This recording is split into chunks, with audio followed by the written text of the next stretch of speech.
The Broughton Butcher by William Ash.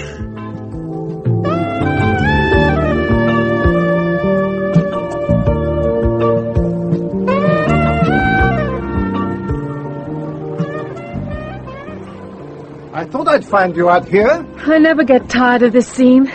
I've been here at least part of every summer since childhood, I guess. It's a scene I'm getting to know all too well myself. Are you so bored? No. You don't seem too sure. I don't suppose I've been sure of not being bored since my childhood. A bit less when I'm with you, my dear, than in most circumstances. You know, I remember thinking when we were first married that I'd have to learn to be just a little bored all the time myself for us to really hit it off. I had to give it up. I'm not like that. Up 1 minute, down the next. That's me. And when I do feel down, if I stand here and look out at the break... Are you feeling down now? No. You don't seem too sure. I'm learning to keep my feelings to myself. If you go around looking happy all over the place, somebody's sure to stick a foot out and trip you up. Somebody like me? Well, you do have a way of taking the wind out of my sails, Franz. I just don't want you to be like those empty-headed female friends of yours. They all laugh too loud. It sets my teeth on edge. It doesn't seem to keep you from being quite intimate with some of them. That's just out of respect to you. I wish out of respect to somebody you'd be as intimate with me. Oh, really?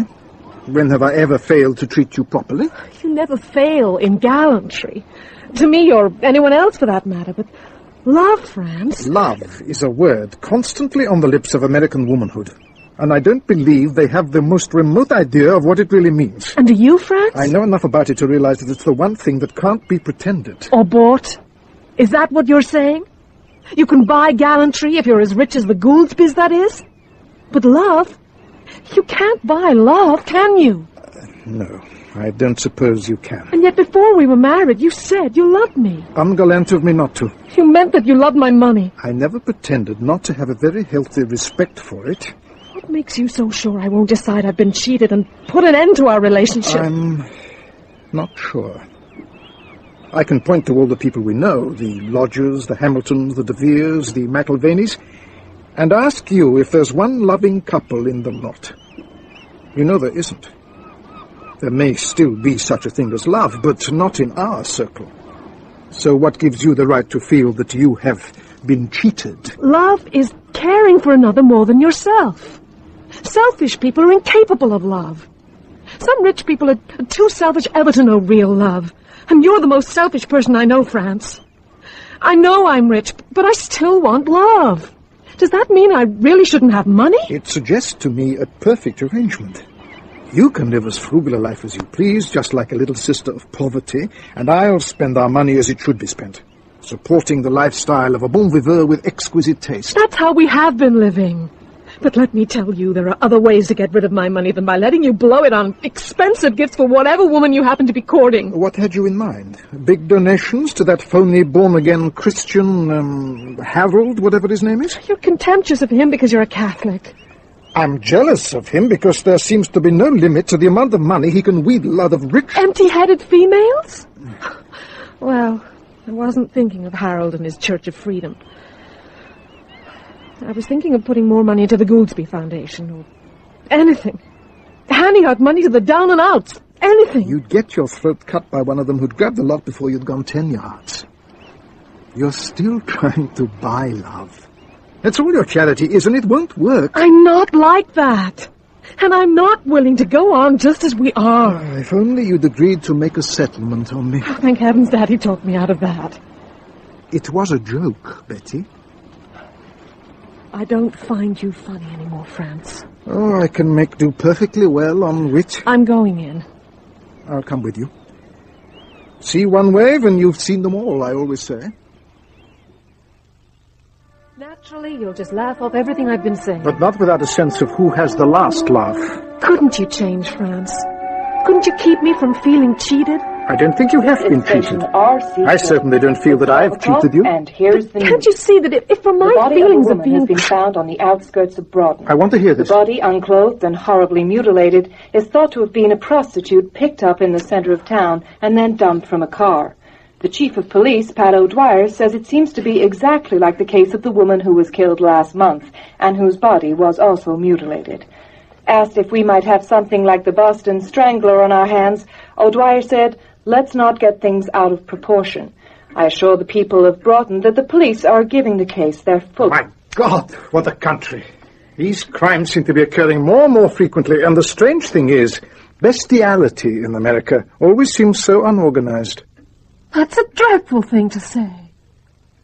Brannigan, Cooper, in here. Sergeant Cooper's still on patrol. You want him told to return to the station? No. You come on in, Brannigan. You can tell Cooper about it later. Sit down, Mick. I told you this morning I want you to drop everything else and concentrate on these murders. As senior detective officer, you got just one job. Find out who's killing these women and nail them good. I'm giving you Sergeant Cooper as your number one boy. Being black, Bill Cooper wouldn't appreciate that description. He knows I don't mean anything by it. Now, do you need anybody else? Do you think you can handle it? Sure, I can handle it. But cases like this are a bastard. Motiveless murders don't give you any idea where to start. Well, what have you done since the body was found this morning? I'm just finishing my report. Now, it's 5 o'clock. You better figure on coming into my office every day about this time and telling me straight what you've been doing and what you found out, so we can kick it around and see if we can't come up with some ideas. And what have you done so far? Well, we carried out a thorough search of that whole area out by the turnpike to see if we could find a murder weapon. No luck, of course. Forensics says it's some kind of scalpel, which can not only be used for stabbing, but which can account for the very precise carve-up afterwards. Not just hacked about, but parts neatly severed as by some crazy surgeon. God, you should see what a mess was made of her. As far as can be made out, the weapon is the same as was used on the woman killed last month, which means that it's highly suitable for the kind of butchery this guy goes in for, and he'll be hanging on to it to use again. That's right. If there wasn't any motive to kill some particular person, then there's no reason not to kill some other person, and maybe somebody after that. The woman killed last month was a prostitute, too. And this one? Much the same.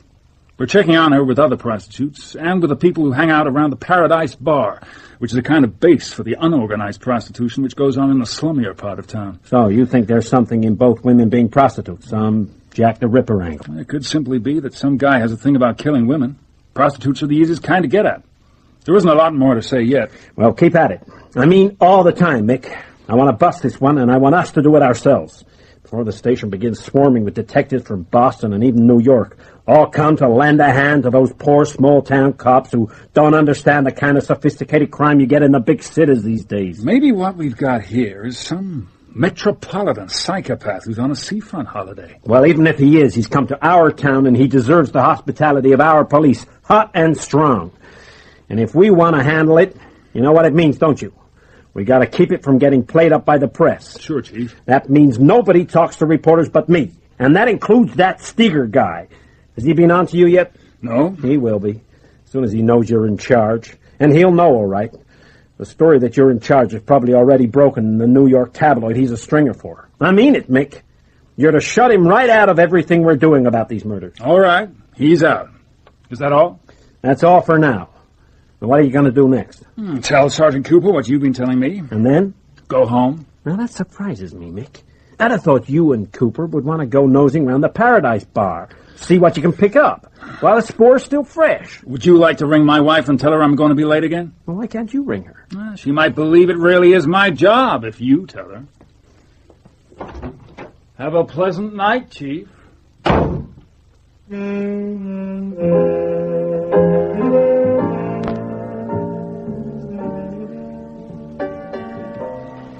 Well, all I want is for you to tell me something about her. You say you knew Mildred Purvis. Well, tell me about her. How old was she? Did she come from around here or anything? If I tell you about Mildred, will it be in the papers? Oh, yes.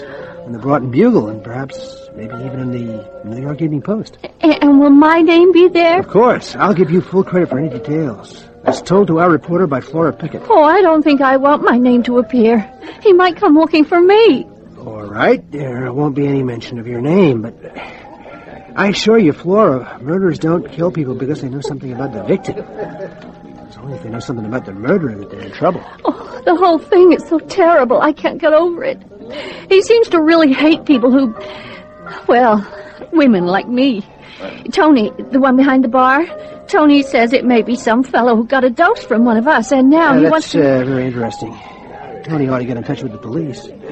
Chief O'Dwyer would probably put him in charge of the case. Now, if we could just get back to Mildred Purvis. Some people get money for telling things to the newspapers. If you give me any useful information, I'll see that you get some kind of a payment. Shouldn't I be telling what I know to the police? I don't think they'll give you money for any information, but by all means, tell them anything you've told me. Well, you haven't told me anything yet.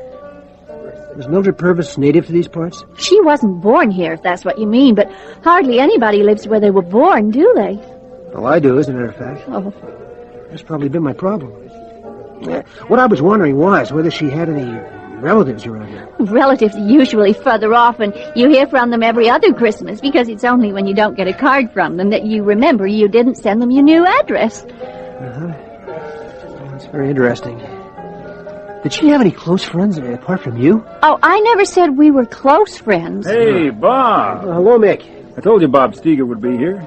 You know Sergeant Cooper? Sure. Hello, Bill. Hey, nice to see you, Bob. Don't tell me that's Flora Pickett. All right, I won't. I'll let her tell you. You got all night with nothing better to do. Oh.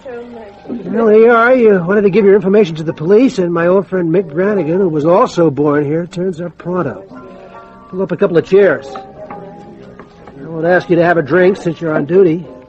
Me, I'm not on duty unless I am drinking. I'm trying to get someone else drunk as well. Oh, is that what you've been doing? It takes a long time when the management serves you colored water, for which I pay the price of pink champagne. All right, Mick, she's all yours. So, you knew Mildred Purvis? Oh, yeah, I knew her. Oh, isn't it terrible what's happened? Do you know who did it yet? Not yet. Did she come from around here? She wasn't born here, if that's what you mean. Oh, don't forget to tell them about the Christmas cards coming from relatives every other year. Please, Bob. Did you see her with anybody last night? Well, that's what we're supposed to do, isn't it? Be with people. I mean, we're almost always with somebody, like me being here with you now. I meant anybody you hadn't seen around here before. Anybody who looked peculiar or acted strange or was dressed unusual. All the people around here are peculiar. They all dress funny. Everybody dresses funny these days. We won't bother you anymore tonight. You're probably upset by what's happened. Well, I'm scared. I'm not going back to my room tonight. A whole bunch of us are going to stay together. Fine. Will you give your address to Sergeant Cooper? Don't you want my address? No, that's all right. The sergeant and I have a good relationship. Well, Flora Pickett. Pickett, is that with two T's? Right. 142 Oak Street. Thank you. We'll get in touch with you if we need to. Thanks. Bye. Did you tell her not to tell us anything? Oh, Mick. Why would I do a thing like that? Because you got something useful from her you don't want anybody to know about till it appears in the papers under your byline. How did you get onto her before we did? Because I'm a good detective. A lousy newspaper man, but good detective. Yeah, I tracked her down all right and then couldn't get a damn thing out of her worth writing up. Have you got any other leads we ought to know about? Well, there's a guy called Sam Miller who's about as close to a regular man friend as Mildred Purvis seems to have had. Well, you must know about him. No, I don't. Where does he hang out? He has a room in that crummy hotel on Quincy Street. He's not there. He told the room clerk yesterday morning he had to go to Boston for a few days. He's not back yet. Which could mean that he's got a pretty good alibi. Let Bill have any details he got on him. Sure. Well, I take it that means we'll be working together on this one. You take it wrong. O'Dwyer's specific instructions were to freeze you out cold as far as this case is concerned. Of course, he couldn't know that at this stage I've got more I can give you than you have to give me. I'm sure if he knew that, he'd take a different line. He wouldn't, you know. He's still furious about the bit of investigative journalism you did about the contracts for the new police station. Why did you have to suggest that he and the mayor were taking backhanders to help him decide who was offering the best deal? Well, there was something screwy going on. There always is if it's anything to do with the Broughton City Council. But when it came to the crunch, you didn't have any proof. It's what's called preventive investigative journalism, Mick. By a courageous expose of what's all too likely to happen if it isn't happening already, you keep it from actually occurring. And it worked, didn't it? There hasn't been a breath of scandal about the erection of the new building ever since. All I can say is that if you don't steer clear of this case, you're likely to become the victim of a bit of preventive detention carried out by Chief O'Dwyer himself. Now, you know perfectly well that nothing on earth is going to keep me from grabbing hold of this chance with both hands. Just one more murder in the series is going to put Broughton, Massachusetts, on the front page of every paper in America. Here I am right on the spot. Since you can't stop me, Mick, you might as well work with me. Now, I've been some help to you in the past, you know. And what O'Dwyer doesn't find out won't hurt him. Only if you check out any major development with me before putting it in the Bugle, let alone phoning it through to the Evening Post. I don't want you triggering off in advance some trap we've set. What do you think about it so far? Is it going to be one of these bloody series of atrocities? It looks like it. There's something funny about it. I don't know what it is yet. It's just a feeling that there's something peculiar about this one. 2 women murdered and then carefully sliced up like somebody carving a Christmas turkey, and you say there's something funny about it? Something peculiar? That's the whole point about these crazy killings. They just don't make any sense. They're all peculiar as hell. No, I mean there's something that distinguishes these particular killings from others of the same crazy kind, but I can't quite put my finger on it. I'll tell you one thing about it. What's that, Bill? I got money. It turns out to be a white boy that did it. There is a certain amount of raping of white women by blacks, you know. Look, I'm not interested in vindicating mankind or anything like that. I just want to get a crazy murderer behind bars before he can kill anybody else, so that I can get back to a normal life again. If I handle this right, I may not have to go back to a normal life again, ever. Quite apart from a steady job with the Evening News, the book of faction I'll produce will probably make me rich and famous. Oh, you're romanticizing again. He's always been a hopeless romantic. When we were just kids, we sometimes used to see Betty Gouldsby, the Baroness von Stoffel she is now, come into town. The Gouldsbys own that big mansion down by the seashore, and they used to come here every summer. Well, Bob got a crush on her, and he used to have these pipe dreams about her falling off the pier where their yacht was kept, and him jumping in and saving her life. The joke of it is, Bob never could swim worth a damn. Well, if I could imagine the beautiful Betty Gouldsby falling into the sea when I happened to be around, I could sure as hell imagine that I could swim well enough to save her. That's always been Mick's trouble. A poverty-stricken imagination. Well, that's why I've got a lovely wife and 2 kids, and Bob's still mooning about the Baroness von Stoffel. Thank you, Barnes. We'll have coffee in the drawing room in a few minutes.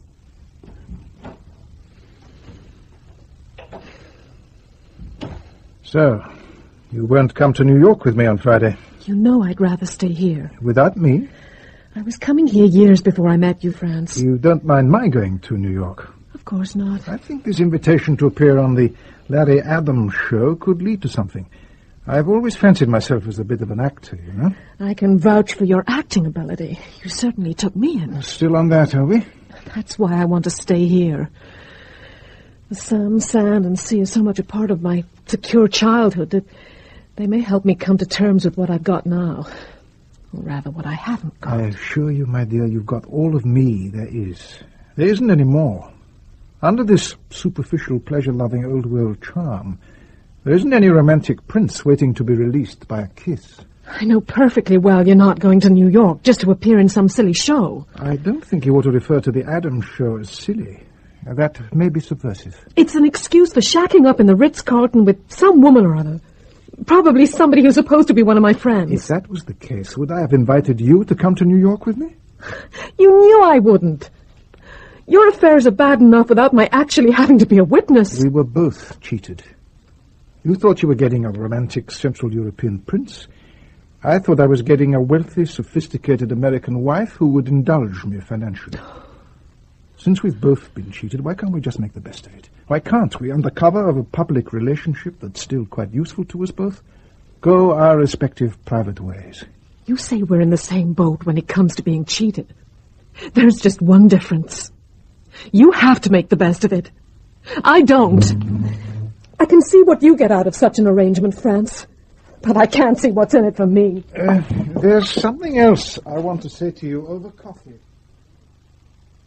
I'll have a cognac. Thank you, Barnes. That'll be all.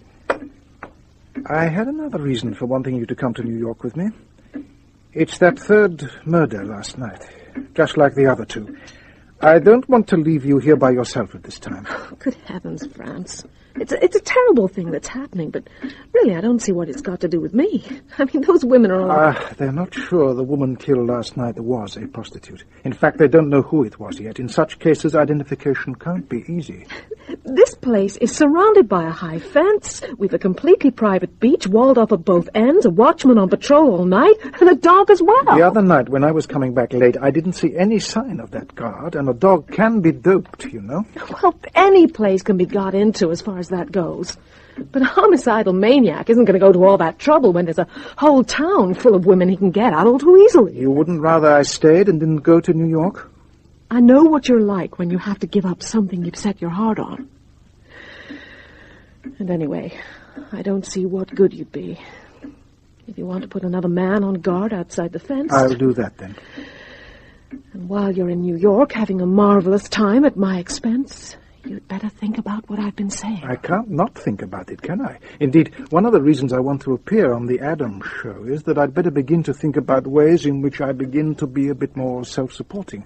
Living off wealthy women must be striking you as more precarious than you thought. There's always the question of which will run out first, their money or my charm. Didn't it bother any of the others that they were just one in a long succession? They always thought they were the end of it. A man wants to be a woman's first love. A woman wants to be a man's last. Well, it's been a long time since I thought I was the last where you're concerned. We've already agreed that I'm incapable of love, except for my obsessive affair with Franz from Stoffel. What I really care about is money, and since you have plenty, I care about you. You could easily be the end of the succession, my dear. I don't know why you're always so eager to get to the bottom line, the sum I paid for you and keep on paying. The article I bought doesn't seem to me much like what the label claims. There are no harmful additives, though. I'm not so sure. But suppose I do become an actor and begin endorsing products and all the rest of it. Wouldn't that mean that you were getting a better deal? If you began to earn enough to live the way you want, and if you still stayed with me, I suppose that might make a difference. Then watch me over the weekend. Tell me what you think. Some pretty important people in the film and theatre world will be looking in, too. I'll be watching, Franz. Hey, Mick! Over here. Oh, Bob! Don't see why we have to meet in this place. Well, it's safer for you. Anybody likely to know us has no business being here and won't mention seeing us to the chief. You know who the third woman was? Yeah, it's worse than we thought. Huh? Her name's Sally Mottram. She was in her 20s, worked in a bank in Boston, was coming to Broughton for a few days with a girlfriend to get a bit of sun and eat some seafood. When the friend couldn't come, she came on her own to make use of the hotel reservation. Bill Cooper's in Boston now, checking up on her background.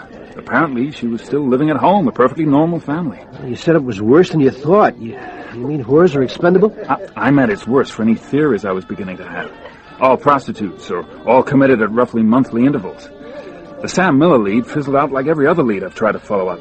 With this third killing in cover-up, everything I thought was starting to form some kind of a pattern has been cancelled out. What may be your pattern? There doesn't seem to be one.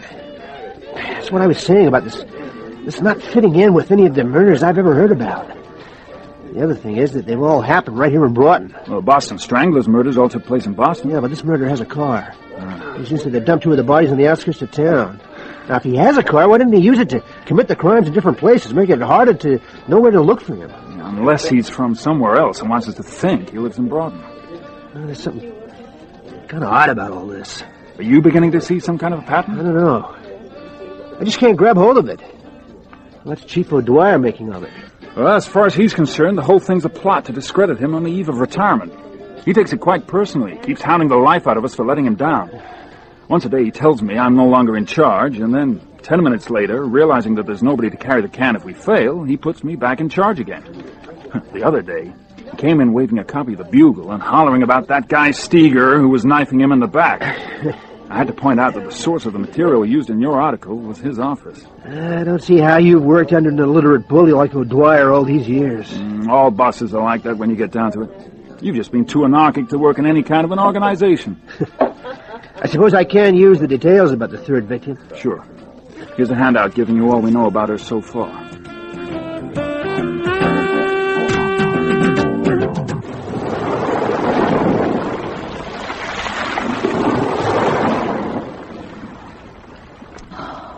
This is my world. Those lights along the shore. They look exactly the same as when I stood here just like this all those years ago.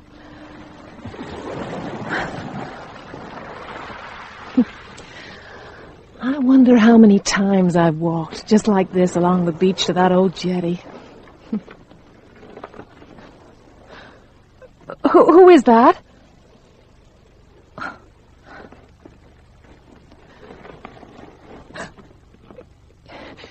Is there somebody there?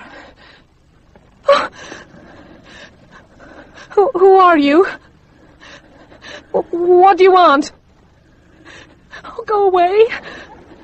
Go away.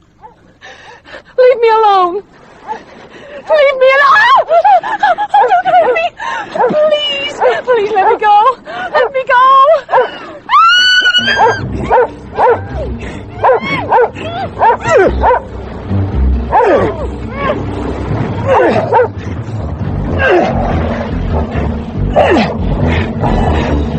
Goddamn dog!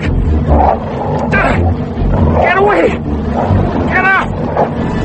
Get away! Get away! Brannigan? Yes, Chief. It's 20 minutes after 5. What about my daily report? I've been pretty busy. At what? Not capturing the Broughton butcher. In here. Everybody must think we've given him the freedom of the city.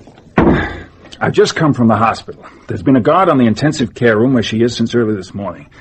Nobody's been allowed in even to look at her, except her husband. He got back from New York about noon and came straight to the hospital. She responded to all? Show any sign of recognizing him? Nothing, not a flicker of an eyelash. So where is he now? Back at the Goldsby place. He'll wait there until the hospital says she's conscious. But they'll tell me first. I want to be there the moment she opens her eyes. This is our first chance to get a description of the murderer. Just what sort of state is she in anyway? Well, the 2 stab wounds are serious. One of them nicked a lung, but not in themselves fatal. It's the deep coma she's been thrown into by shock that's worrying them. They don't know how long it'll last. God damn it.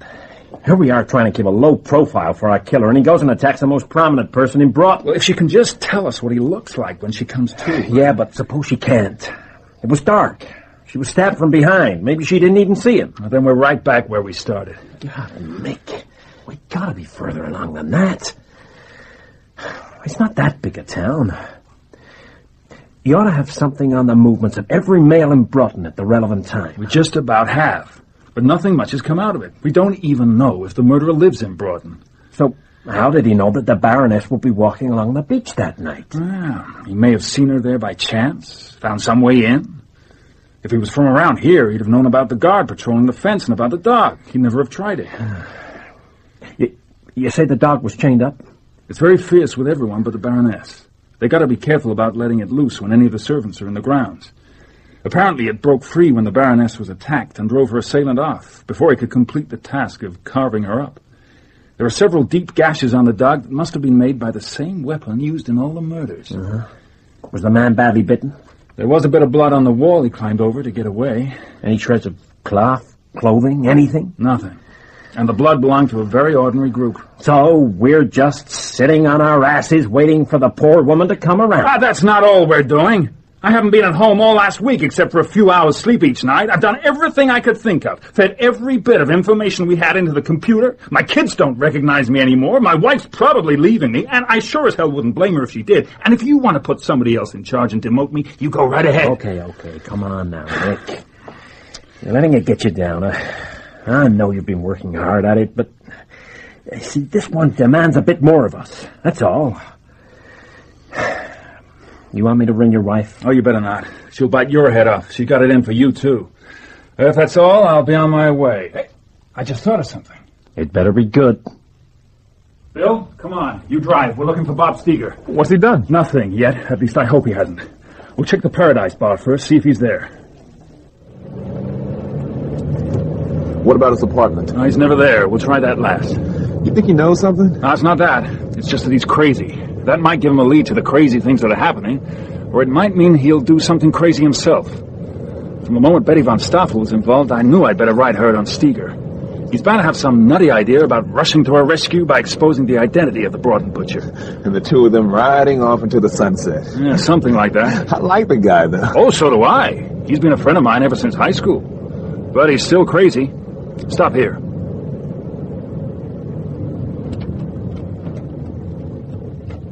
That's his apartment. But I've just been explaining why I'm going to help you clear it up as quickly as possible. I'm personally involved now. When we were talking about these murders the other night, you said that they seemed to you different somehow from other examples of a homicidal maniac going on the loose. That's right. Now, what did you mean by different? That's a feeling I had. I can't put it any clearer than that. Did that attack on the Baroness fit in with that feeling? Well, let's say that I wasn't as surprised as I ought to have been. It was not being surprised which made me realize that my feeling must have some validity. Well, tell me about that feeling. I don't care how vague it is. I've got nothing to go on at all. This case hasn't been out of my mind 1 second for the past 2 weeks, and I'm still exactly nowhere. Well, there's no way you can tell people about a feeling you have. You can tell them about an idea, but... I'm not sure I'm not entitled to order you to give me some notion of what this feeling is. Come on, Nick. I think there's something you're not telling me, something that's connected with the fact that the last victim is personally known to you. If there is anything to this impression I have, it's very likely that within the next couple of days you'll find a man's body. Maybe it'll wash up on the shore somewhere around here. Will that mean that there won't be any more of these murders by the Broughton butcher? No. I think there's bound to be one more than now. Well, I hope you've taken all this down, Bill. Right. I hope you haven't any ideas about leaving town, Bob. Me? I like it here. That's why I never went off to the big city to make good like all the rest. Me neither. The greater fools us, I sometimes think. See, Bob. I'd like to speak to Baron von Stoffel, please. Tell him it's a friend of the Baroness. Hello, Baron von Stoffel. My name is Steger.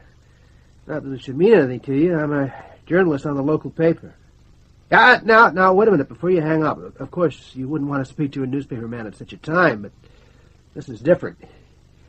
Broughton feels a very special responsibility about what's happened, and let me assure you, no one here's going to rest until the Baroness's attacker is hunted down. He's made some mistakes, you know. In about an hour. Well, thank you, Baron. Ah, Mr. Steger.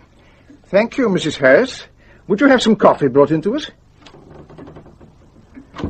You had no difficulty at the gate? No, I was allowed in immediately. We've had to tighten up security, largely to keep out the newspaper people we didn't want to see. I think you'd be more comfortable in that chair. There are cigars if you smoke. What's the latest report on the Baroness? No change, I'm afraid.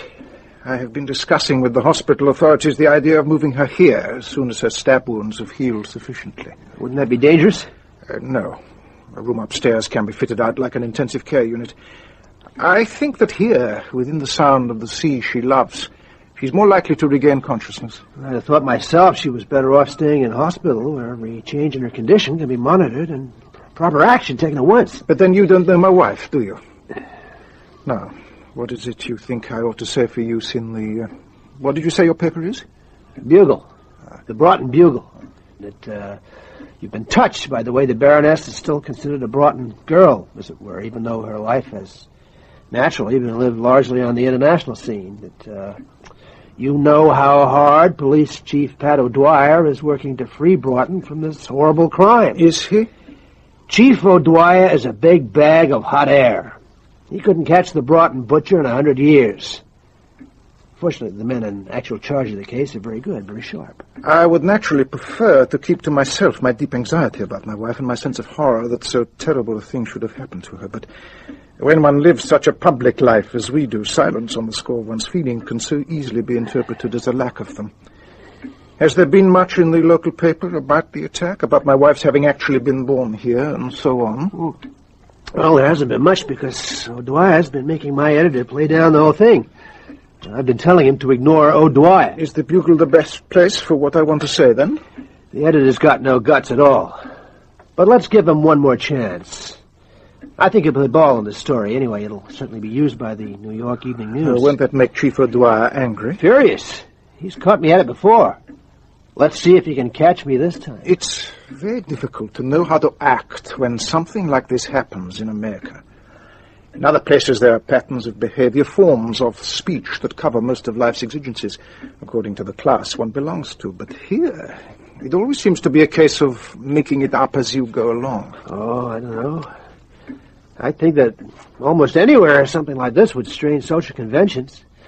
I'd love to come to your thé dansant, Mrs. de Vere, but my wife has just been attacked by a homicidal maniac. It may be something you can jest about. I've heard of the remarkable sang-froid of you journalists, but I am faced with a very real problem. I don't want to share with anyone my grief over what's happened to my wife or my anxiety about her recovery. At the same time, as I was saying before, I am aware that people like us are in the position of film stars or famous athletes. The public feels that they have a right to participate in our sorrows and pain as well as in our successes and joy. That's only democratic. Ooh. Tell me, Baron von Stoffel, if your wife should die, would you inherit everything? I have no idea. I refuse even to think of such an awful possibility. These sharp policemen you mentioned, do they have any suspicion of who's been committing these crimes? They got a pretty good notion. Of course, they haven't got enough evidence to pounce yet. Over the telephone, you said that the murderer had made certain mistakes. Oh, yes, but I couldn't tell you what they were, could I? If the police wanted to keep something like that secret, I'd have thought that a journalist was the last person they'd confide in. Well, one of them's a real close friend of mine. He told me about certain mistakes he had spotted right away. Oh, surely a madman must make lots of mistakes. Now, don't you worry. They'll get the right man in the long run. They always do. Unfortunately, by the nature of things, when they don't get the right man, we never know about it. Tell me, Mr. Steger, have you got any idea about who's carrying out these murders?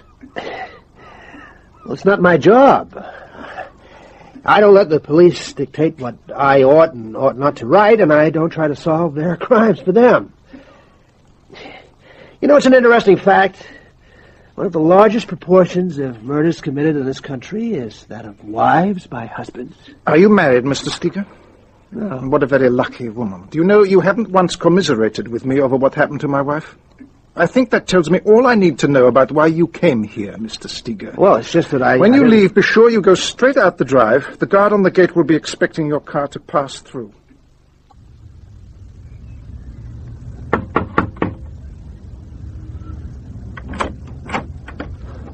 Oh, Mrs. Cooper? Yes? I'm in front of Bill's. I want to see him, and I know he gets back around this time. He does get back about this time. You don't have to let me in the house. I don't mind waiting here on the porch. I just thought I ought to let you know who I was, who I am. Well, who are you? Oh, I'm Bob Steger. I'm a reporter on the Bugle.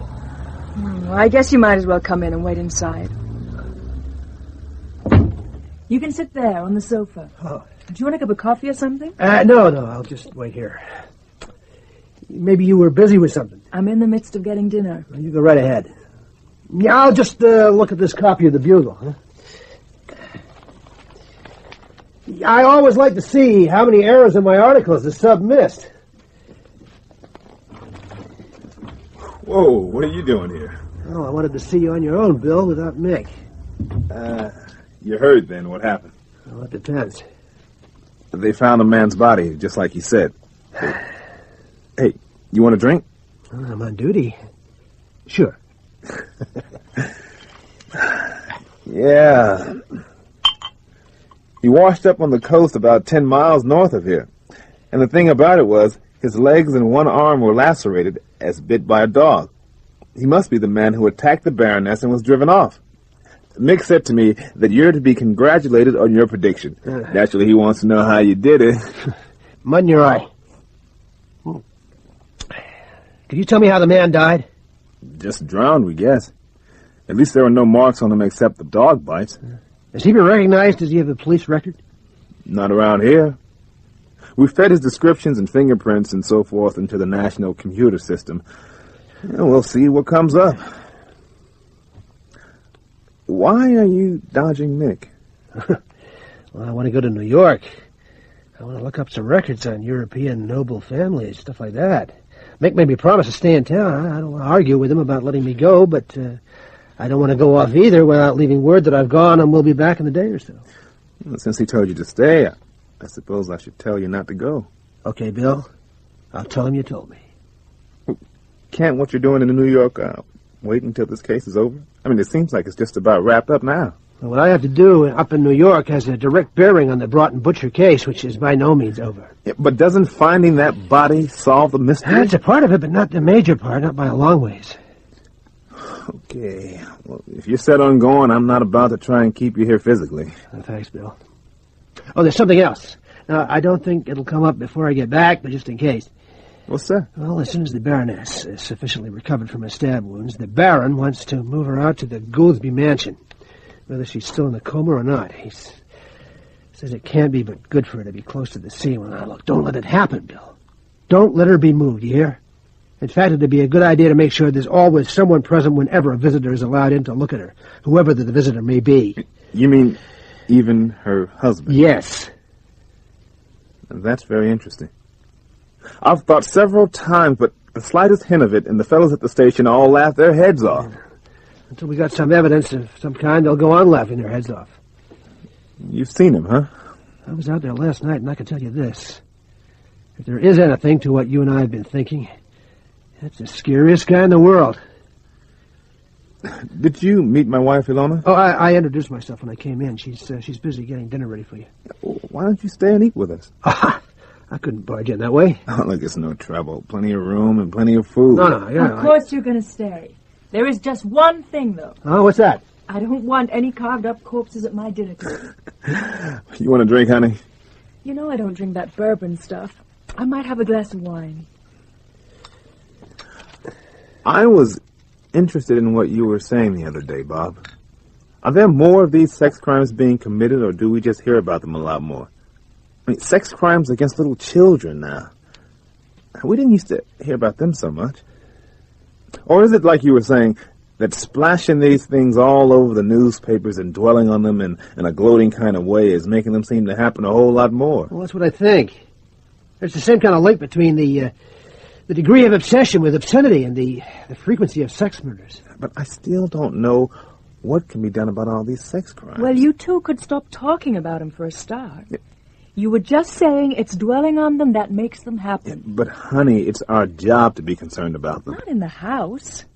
Take some time off. It makes me sick just to think about a local maniac running around butchering women that way. It's the kind of thing that just shouldn't happen. Least of all in a little New England town. Between the turnpike and the seashore. The woman's body, like the bodies of the first three victims, was unclothed and horribly mutilated. This is the fifth attack by the man known as the Broughton Butcher.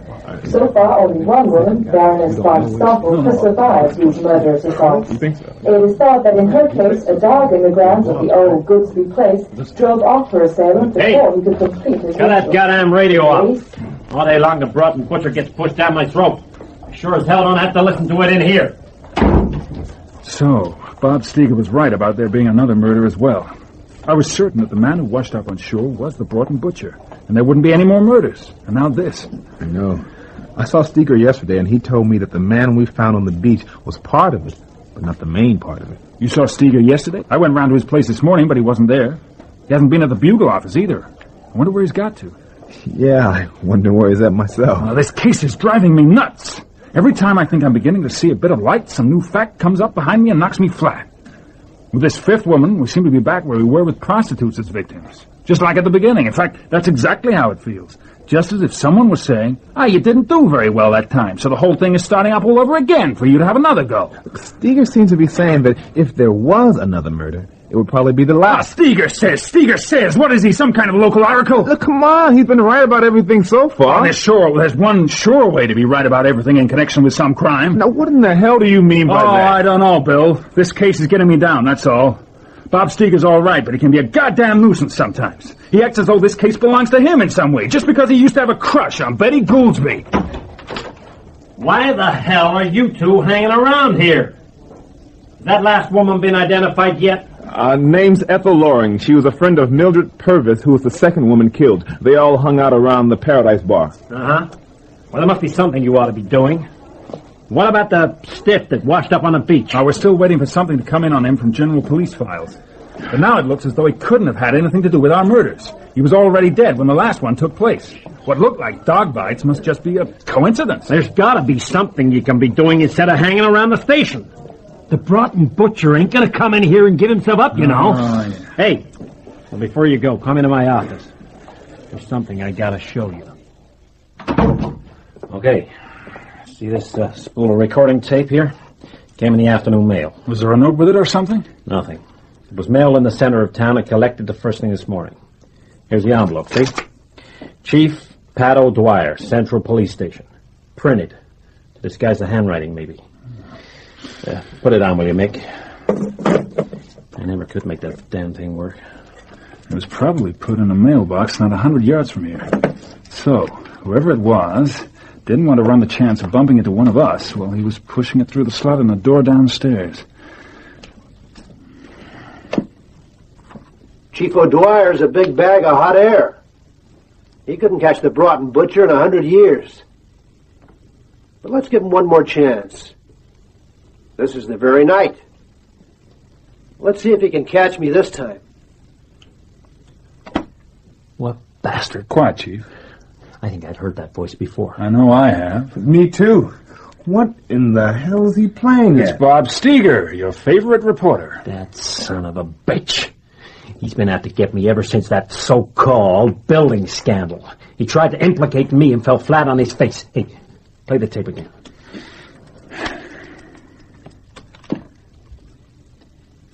Chief O'Dwyer's a big bag of hot air. He couldn't catch the Broughton butcher in 100 years. But let's give him one more chance. This is the very night. Let's see if he can catch me this time. There's your murderer right there. He says so himself. Oh, come on, Chief. If he was the one, he wouldn't send us a tape like that. Not when he knew his voice was bound to be recognized. But we're dealing with a madman.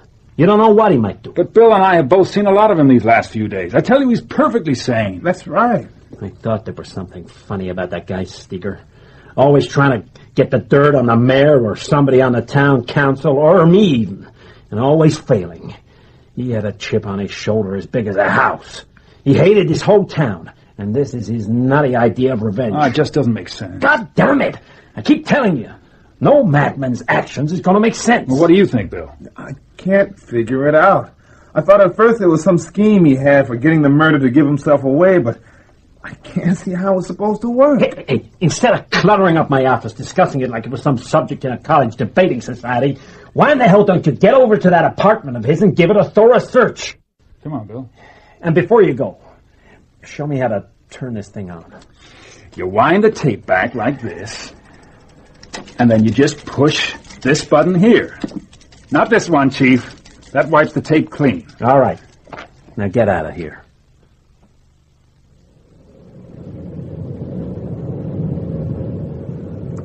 What do you really think about that tape, Mick? I've got an idea that Steger is trying to tell us something, and we ain't getting the message. I don't know what to think.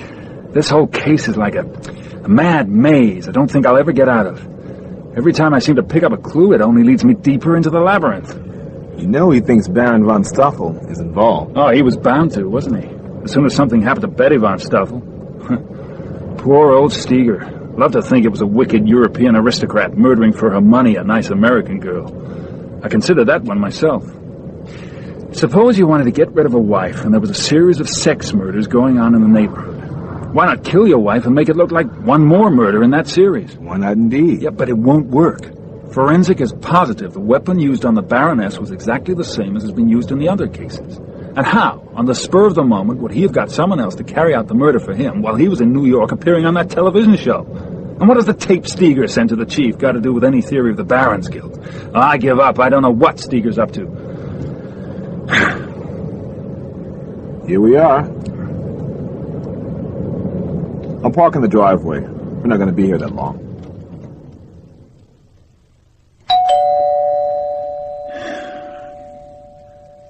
Come on. No answer. Look, I'd better tell you. He told me yesterday that he was going to New York. He what? But I said he was to stay in town. I know. He said that he said there was something that he had to look up, and he didn't want to get into a hassle with you about it, so he told me instead. You should have ordered him to stay here. I did. Oh. You're the caretaker? We're police, and we want to have a look at Mr. Steger's apartment. Can you let us in? It ain't that big. Shouldn't take us long. One thing, he'll never know we've been here. God, it couldn't be untidier than it is. You look in the bedroom. Gotcha.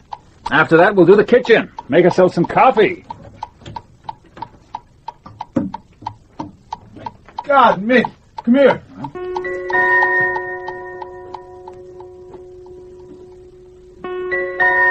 Looks like a sleeping bag. I opened the closet door and it fell out. Look inside. Ah, jeez. It's stiff with dried blood and some not so dry. God, what a terrible smell. This is what must have been used to carry the bodies around without getting blood all over the place. There's some bloody rags up here. They're wrapped around something. Here it is, Mick. The knife or scalpel or whatever.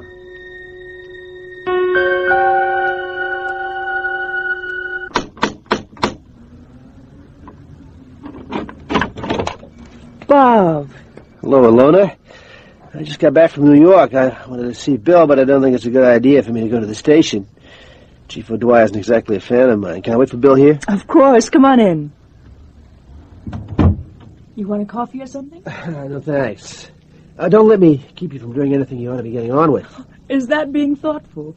Or just a masculine feeling that there must always be something a woman in a house ought to be doing? Well, Ilona, I live on my own, and I know what it is to have to keep a place neat and tidy. How was New York? Big, but I found out what I wanted. That's what I want to tell Bill about. I think I hear him coming now. You know, if he goes on finding us here together like this... Bill's pretty broad-minded, as long as it never holds up his dinner. Oh, here he is. What are you doing here? Just a minute, okay? What's the matter, Bill? Maybe he's not as broad-minded as you thought. What is the matter, honey? Hello, Mick. He's here. Here at my house. Yeah, we'll be right here waiting for you. Well, Mick's coming here? Well, that's good. I can tell him at the same time. Have you been to your apartment yet? No, I came straight here from the railroad station. Oh, Bob, I hate to be the one to tell you this, but you're under arrest. Mick's coming over here so we can take you in. Well, he's not broad-minded at all. Finds a man having an innocent visit with his wife and promptly arrests him. And you honestly don't know what this is all about? What about the tape you sent to Chief O'Dwyer? What tape? Since when have I started sending things to O'Dwyer? I better leave the questions until we get down to the station. You mean this isn't some kind of a joke? It's not a joke. Don't I have anything to say about your coming in and arresting a guest of mine right in my own front room? Our front room. I'll explain it to you later, honey. Look, can I know what I'm being arrested for? Murder. Anyone I know? Mildred Purvis, Ethel Loring, among others, and for maliciously wounding Baroness von Stoffel. Oh. Well, at least I won't be locked up long. As soon as Betty Gouldsby regains consciousness, she'll tell you I didn't attack her. Look, Baroness von Stoffel regained consciousness this morning. She said it was very dark that night, she was attacked from behind, and she never even saw the assailant. She couldn't possibly identify him. I don't believe any of this. Neither do I. Look, I'm not in a position to say whether I believe it or not. Hey, you, guard. Anybody on duty around here? What do you want? I want my shaving kit and a clean shirt for my apartment. I want to see my lawyer. I want to word with one Lieutenant Brannigan, and I want some hot coffee, not necessarily in that order. Who is your lawyer? I haven't got one, but I know I'm entitled to see him. Lieutenant Brannigan is in the chief of police office. I told you 5 minutes ago. How about my coffee, then? I'll see what I can do. Yeah. All right. Lieutenant Brannigan wants you brought up to the interview room. Come in, Bob. Sit there. I suppose O'Dwyer's been giving you last-minute instructions on how to beat a confession out of me. I don't think you understand how serious this is. No, I know it's serious. Do you know that the murder weapon and a blood-stained sleeping bag were found in your apartment? I haven't been in my apartment for 2 days. Did O'Dwyer plant them there? Baroness von Stoffel has recovered consciousness and her wounds are healing, and her husband wants to move her out to the mansion where she'll be much more comfortable. No. For God's sake, Mick. Hold on. I didn't say it was going to happen yet. What grounds have we got for refusing? He's tried to kill her once and just wants the opportunity to finish the job. Have you one scrap of evidence? I have now. The planting of the murder weapon and the bedroll, or whatever it was, in my apartment is the final proof as far as I'm concerned. Ah, but what about us? We can't do anything on the basis of some private conviction of yours. And don't think the idea of the Baron's killing his wife for her money never crossed my mind. When it came to working out how he could take advantage of the crazy killings to make his wife's death look like one of them... Well, you're pushing the thing wrong, Mick. It wasn't a question of fitting his wife's murder into a series of killings being carried out by some maniac. No. He started out with having a man who would do that job for him and then planned the whole series of murders around that. Oh. Look, let's say he's beginning to have difficulties with his wife, and there's the possibility that she might get rid of him, or at least cut him off in her will. Well, he has to do something about her, but he's obviously the first person who's going to be suspected. He alone has a motive for doing her in. But if there were a series of completely motiveless murders, and her death could be made to look like one of them, and if at the same time he could establish a foolproof alibi for himself on the night she was killed, well, he might never come under suspicion at all. As he nearly did. Well, it was that alibi that first made me wonder. It was too good. Being seen by millions of people on a live television show in New York at the very moment his wife was being carved up in Broughton. Well, ever since you arrested me, I've been trying to think back to what kind of an alibi I could come up with for each of the 5 attacks. And I'll be damned if I've been able to remember anything that would stand up in court. Do you mean to say the Baron could embark on a scheme like that, killing and mutilating women he picked up on the streets of Broughton just to make sure of inheriting his wife's fortune? Remember, it's a very big fortune. That must have been about to slip out of his hands. Also, he must have known that apparently motiveless murders are the hardest to solve. The Baron knew exactly when he was going to stop. When his wife was killed. He killed the hired assassin and let it be thought that the dead man had been responsible for all the killings. The perfect crime. Well, why didn't he let the weapon that had just been used remain on the dead man's body? So that we would have thought the man who washed up on the shore was the mass murderer. 2 reasons. The first was the fact that the one vital murder the Baron had not carried out himself, that of his wife, had not succeeded. She was still alive. If the series of murders ended with the botched attempt on his wife, it was bound to start arousing suspicions that this murder attempt might be different from the others. He needed one more motiveless murder to take the emphasis off that one genuinely motivated murder and make it look like all the others in the series. But there was an even more important reason why he didn't continue with his original plan. Oh, what was that? Me.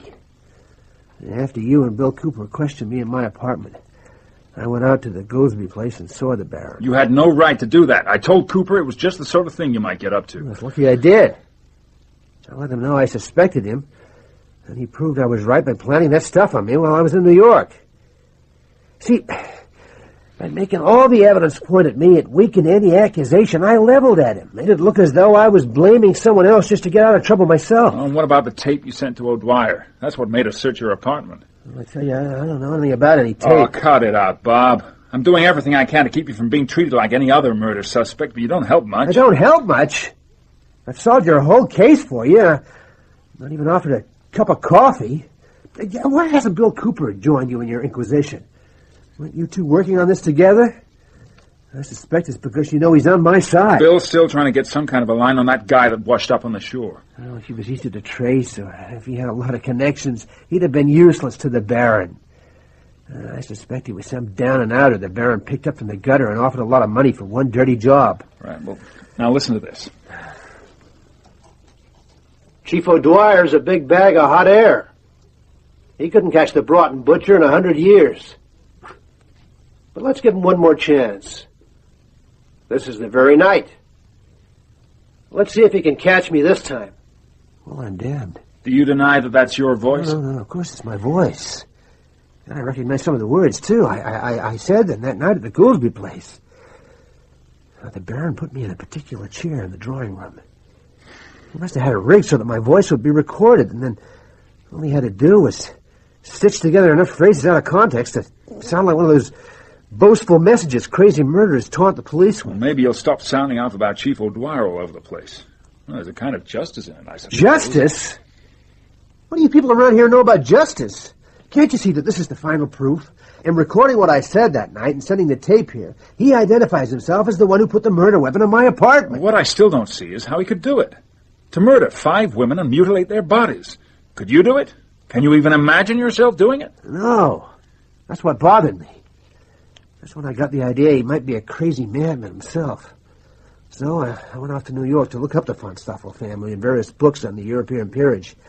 And I tell you, Mick, madness runs through the von Stoffels like some families have a tendency to run to fat. Not only that, a great-uncle of his was the commandant of a concentration camp in Silesia, which had one of the worst records for experimenting on human beings. I got it all written down and typed out. I'll give you some copies. Well, I guess that clears it all up. 9 o'clock. I'll have an early night. Well, you can certainly have an early night. Right here. You mean you're not going to release me? I can't release you, Bob. Not until the charge against you is dropped. Well, get hold of O'Dwyer and tell him it's being dropped.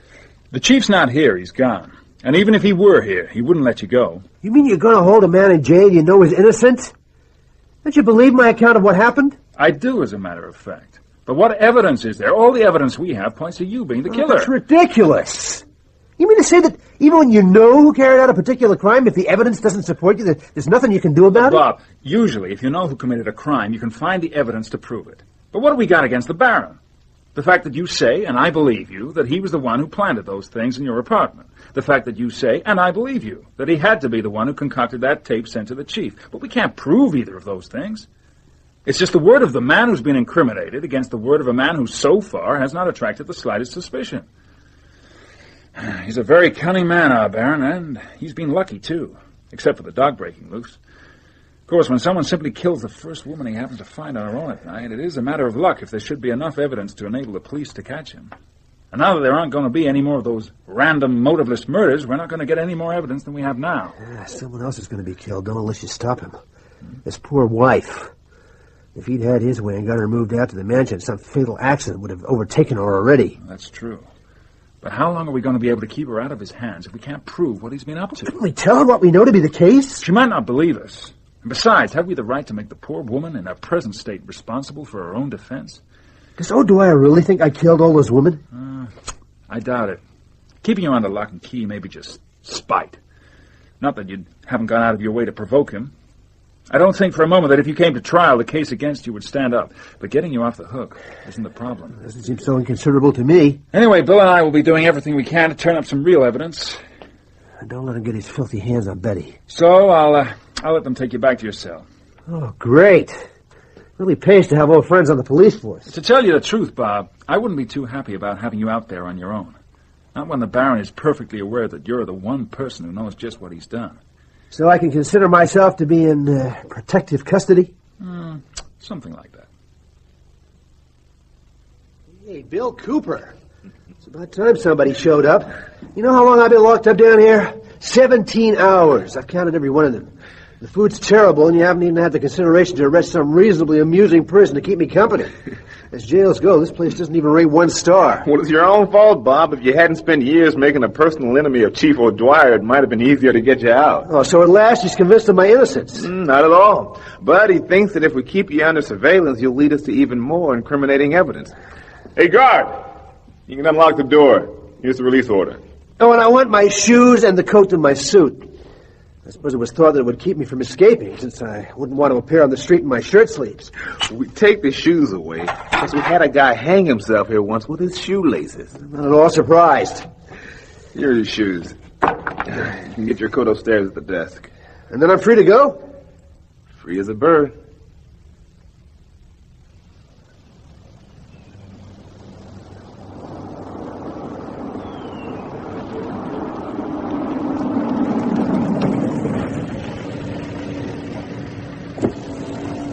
I want to see Baron von Stoffel.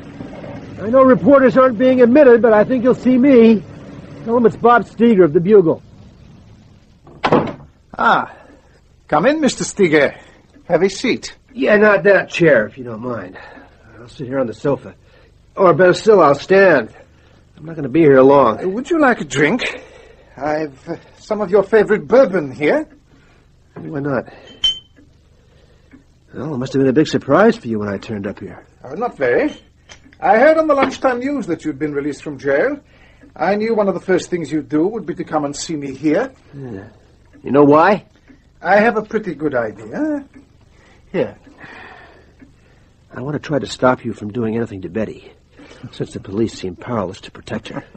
How absurd. You're pretending you're not a threat to her? I'm saying that you have nothing to bargain with. Well, that's not so. I wouldn't have been allowed in here at all if I had nothing to bargain with. As long as I know all about you and you know I know all about you, I have something to bargain with. What have you come here to propose? In the first instance, that you drop your request to move your wife from the hospital and bring her here. Why should I do that? Because if you don't, I shall insist on telling her everything I know about you. In her present state, she shouldn't be subjected to such an experience, but unless you stop trying to move her, I have no alternative. But she won't believe you, Mr. Steger. any more than the police have believed you. They're not convinced that you committed all those murders. I never intended that they should be, only that they should suspect you, and through that suspicion be led down a great many dead ends quite unconnected with me. You see, Mr. Steger, it was part of my plan from the start that if I did something really quite incredible, like setting about a wild psychopathic spree in the sanest way possible for a completely rational end, people wouldn't believe it, because people couldn't possibly conceive of being able to do something like that themselves. It was a philosophical problem for me, like the old question of whether it is possible to commit a completely purposeless act. Was it possible to commit a crime people wouldn't believe could be committed? I believed it. Well then, a crime that all the people who mattered wouldn't believe had been committed, even when some lone individual was mad enough to suspect it. Your situation amuses me very much. The person who knows the truth about something but can't make anyone else believe him and eventually gets burned at the stake as a heretic. Yeah, I'll tell you something else I know. That you're as mad as a hatter. Oh, yes. I've been looking up your family records, and there's always been madness in your family. Good many relatives of yours were closely involved with the Nazis, too. Now, you may think you're intelligent enough and clever enough to pretend to be mad in order to achieve a sane result. I say your sanity is a pretense, and it breaks down whenever life doesn't give you what you want. What you want, and also what you think you have a right to, just because in your madness you strike yourself as being so supremely intelligent. Everything you say has the effect of making me appreciate my genius all the more. What could be more satisfying than to have someone who thinks he's perfectly sane going down on his knees to someone who thinks he's mad to pray for the life of a woman who could never, not in his wildest dreams, ever belong to the likes of him? I don't care if you take some perverted pleasure in my appeal or not. I beg you, leave her there in hospital to get well. Don't bring her back to this place she's loved all her life to finish her off in some accident. You say I'm the only one who knows the full extent of your crimes. Well, if you'll just go off somewhere and leave her alone, I'll stop trying to persuade people of your guilt. Since you've tried already and failed so miserably, that's not much of a bargaining position. Your proposal is ridiculous. I have done what had to be done to secure a fortune no one else in the world had the taste to spend so judiciously. Only to be cheated of it by one bit of bad luck. You think I'm going to forgo it now? I have waded through blood to get to my goal, and nothing is ever going to wash that blood away. Should I give up what I have already paid for, then? You talk like a fool. You are a fool for coming here. What's to keep me from doing away with the one person in full possession of all the facts of my great exploits? Well, you can't kill me. Not without proving to the world that what I've been saying about you is true. You'd be crazy to kill me. But isn't that just what you've been arguing, that I am crazy? Maybe there's another reason you won't kill me. It's only just occurred to me that I'm very valuable to you. Oh, it must have been galling for you to have come so near to pulling off the perfect crime and for no one to know about it. That was why you were glad to receive me here that first night and was so pleased to let me in today. I'm the only one in the world with whom you can gloat over your achievement. That is true, but it's a pleasure I will have to sacrifice when it gets too dangerous. That may be right now. In fact, everything is working out today just as I planned. It's one aspect of your madness that you can really believe that anything that happens, anything people do is all part of some great design of yours. You think so? Let me tell you, I knew you would be released today because they wouldn't be finally convinced that you were the mass murderer. I knew the first thing you'd do would be to come here, so I got ready to welcome you. With a little drink. A special drink, which I see you've almost finished. You're already feeling a bit muzzy and drowsy. You'll have to sit down in a minute, and about a quarter of an hour after that you'll be out cold. Then I'll take you out to sea in the motorboat at the end of the pier and drop you several miles offshore. Your body will drift onto the beach like that of the down-at-heels dope fiend I hired to kill my wife. Not a mark on it. Just another unexplained drowning. Oh, God. I feel... I'll get you for this, you bastard! There's nothing you can do. You're already too weak. Sit down there. Now, you've got another 10 minutes or so to admire my cleverness, and that's the last thing you're going to be aware of in this life. It's just... freeze! I said freeze! Oh, thank God, Brannigan, okay, you arrived just in time. We've been recording the entire dialogue in a van beyond the wall. We took a leaf out of his book. Stay still, Baron. I've been drugged. Don't worry, they'll pump you out when we get you to the hospital. And as for you, Baron, you're right. It's hard for ordinary people to imagine that anyone could cold-bloodedly do to those women what you did. But they might believe it when it comes from your own lips. You won't take me... Watch him, he's putting something in his mouth!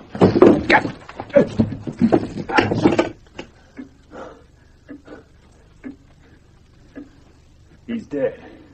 Must have been a cyanide capsule. Well, that figures. You did a very good job, Bob. Hey, Bob. Bob? Bob's out cold. Let's get him to the hospital. I think we should have told him about rigging up his coat that way, and that we're hiding out in the van. We'd never have got such a good performance out of him. When he comes to, we'll applaud. Loud and enthusiastically.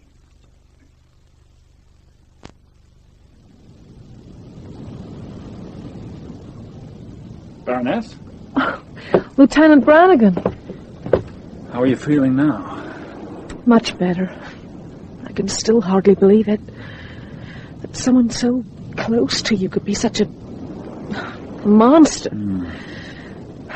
I'm so glad that you've brought the nightmare to an end. There is something I wanted to mention once you were sufficiently recovered. Mm-hmm.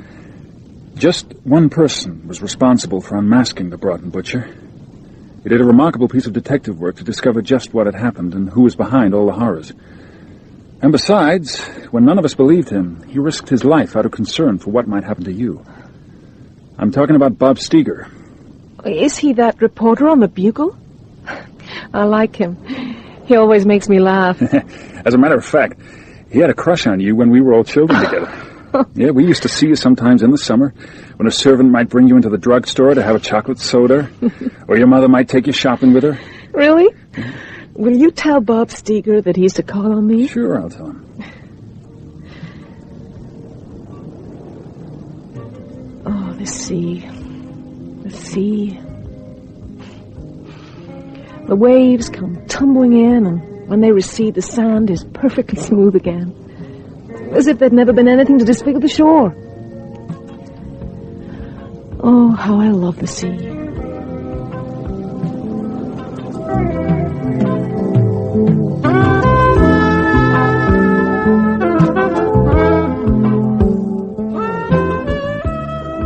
In The Broughton Butcher, the cast was Bob Steger, Nigel Anthony, Mick Brannigan, Simon Treves, Baron Franz von Stoffel, Geoffrey Whitehead, and Baroness Betty von Stoffel, Helena Breck.